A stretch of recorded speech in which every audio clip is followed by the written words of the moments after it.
Segitunya pengen menang AFF, sampai diketawai negara ASEAN. Ternyata gak hanya bawa dukun, ritual pemain Vietnam sebelum laga viral di ASEAN. Setelah langkah Vietnam di ajang bergengsi dunia pupus, semua karena dipatahkan oleh timnas Indonesia, saat ini mereka hanya memiliki tujuan untuk bisa memenangi kompetisi Asian Cup guna mengobati rasa kecewa karena sudah tak bisa berkompetisi di kualifikasi Piala Dunia. Karena itu, berbeda dengan Indonesia serta Thailand yang menurunkan pemain mudanya, Vietnam terlihat ingin mengeluarkan tajinya dan menyabet gelar AFF kembali. Namun meski Vietnam memang akhirnya berhasil menang atas Indonesia, ternyata ada cerita yang unik yang menghiasi drama di laga malam tadi dengan cerita yang cukup unik. Namun nyata habis pikir kali ini saat melawan timnas Indonesia, Vietnam sampai mengerahkan dukun untuk bisa membantu mereka memenangkan duel panas ini. Dan ini bukan kali pertama dilakukan oleh Vietnam saat bertemu Indonesia.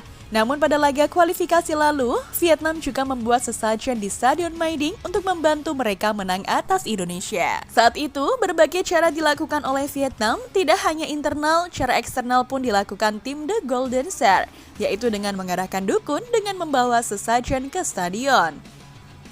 Dilansir dari Instagram @ngapakfootball, Vietnam diduga memasang sesajen di Stadion My Dinh. Terlihat ada sebuah makanan di sebuah meja. Di atas meja itu ada ayam hingga buah-buahan. Tak lupa ada bunga dan dupa yang dibakar. Memang Vietnam ini masih cukup percaya dengan berbagai hal magis untuk bisa mengubah hasil laga antara Indonesia saat bertandang ke Vietnam. Namun kala itu dukun Vietnam akhirnya tak mempan dan membuat mereka keok serta menyusul pemecatan Philippe Troussier sebagai pelatih.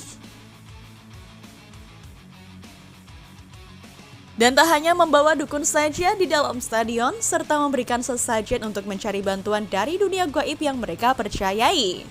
Sebuah video memperlihatkan Philippe Nguyen sedang melakoni ritual khas Vietnam yang dipercaya bisa menangkal nasib buruk. Video dimulai dari kapten tim, Do Duy Mang, membakar sebucuk kertas dan kemudian diletakkan di lantai. Selanjutnya, Philippe Nguyen melompati kertas tersebut sebanyak 7 kali. Philippe sendiri sangat antusias menyambut Asian Cup 2024. Kiper naturalisasi itu bahkan mencantumkan seluruh tanggal pertandingan fase grup di sarung tangan kiper miliknya. Namun Philippe harus menerima fakta pahit karena tidak dimainkan pada partai pembuka kontra Laos. Philippe merupakan wajah anyar di skuad Vietnam. Dia baru 11 bulan membela Golden Star Warriors sejak Januari lalu. Namun karena video ini viral di media sosial, akhirnya mendapatkan berbagai macam tanggapan dari supporter dari luar Asia. Khususnya negara Thailand dan Malaysia yang menertawai pemain Vietnam yang lebih percaya hal gaib. Ya meski itu semua ada, namun setidaknya mereka masih tetap yakin bahwa perjuangan dari dalam diri akan memberikan nilai yang cukup untuk bisa memenangkan laga. Dan untuk kiper Vietnam yang baru ini, akhirnya ia bisa mematahkan kutukan yang melekat pada dirinya semenjak ia gabung bersama Vietnam. Sebelum ini, kiper berdarah Ceko tersebut kalah 7 kali dan hanya sekali seri saat menjadi starter bagi timnas Vietnam. Philippe juga sebelumnya mengalami 3 kekalahan beruntun lawan Indonesia. Sekali di Piala Asia Senior dan 2 kali di putaran kedua kualifikasi Piala Dunia 2026. Menariknya, media asal Vietnam Bong Da menuturkan bahwa kemenangan ini datang setelah Philippe melakukan ritual pengusir nasib sial kepercayaan masyarakat lokal Vietnam.